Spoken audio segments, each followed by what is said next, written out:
महाभारत की कहानी। कर्ण के जन्म की कथा। यह कहानी ऐसे योद्धा की जिसे लोग दानवीर कर्ण के नाम से जानते हैं। कर्ण पांडवों में सबसे बड़े थे और इस बात का पता सिर्फ माता कुंती को ही था। कर्ण का जन्म कुंती के विवाह से पहले ही हो गया था, इसलिए लोकलाज के डर से कुंती ने कर्ण को छोड़ दिया था। लेकिन कर्ण का जन्म कुंती के विवाह से पहले कैसे हो गया, इसके पीछे भी एक कहानी है।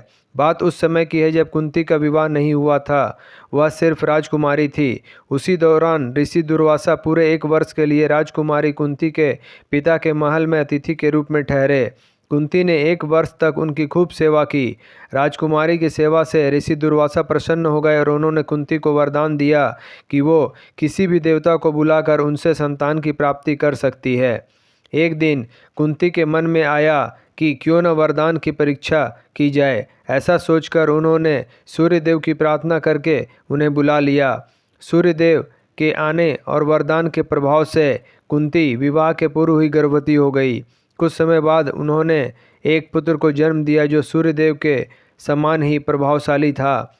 साथ ही जन्म के समय से ही उस शिशु के शरीर पर कवच और कुंडल थे। कुंवारी अवस्था में पुत्र की प्राप्ति के कारण लोकलाज के डर से कुंती ने उसे एक डिब्बे में बंद करके नदी में बहा दिया।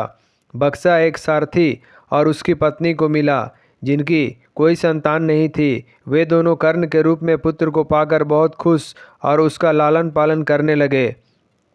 यही सूर्यपुत्र आगे चलकर दानवीर कर्ण कहलाए और कई वर्षों बाद कुरुक्षेत्र के युद्ध में पांचों पांडवों के सामने वह एक शक्तिशाली योद्धा के रूप में खड़े रहे।